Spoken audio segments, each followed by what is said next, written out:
Hello guys, welcome back to my channel. তো বন্ধুরা, আজকে আমি যাচ্ছি হোস্টেল। আর এই যে আমাদের গ্রামের রাস্তা, এখন জঙ্গলে আছি, সাইকেল ঠেলছি।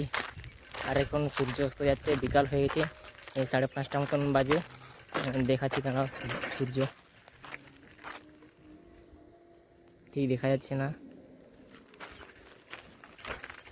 তো যাচ্ছি এখন, আর কিছুটা দূর গেলে আবার দেখাবো।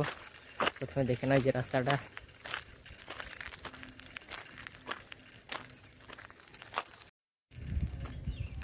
ঘাটিটা প্রথমে একটা ঘাটি ছিল, সেটা পেরিয়ে এসেছি। আর বন্ধুরা, এখান থেকে আমার হোস্টেল মোটামুটি 15 কিলোমিটার মতো হবে। আর এখানে একটু জোরে কথা বলছি, এখানে কেউ নেই, মন খুলে একদম। তো হ্যালো বন্ধুরা, আমি পৌঁছে গেছি আর রাস্তায় দাঁড়িয়ে আছি, ভিডিও বানানোর জন্য দাঁড়ালাম।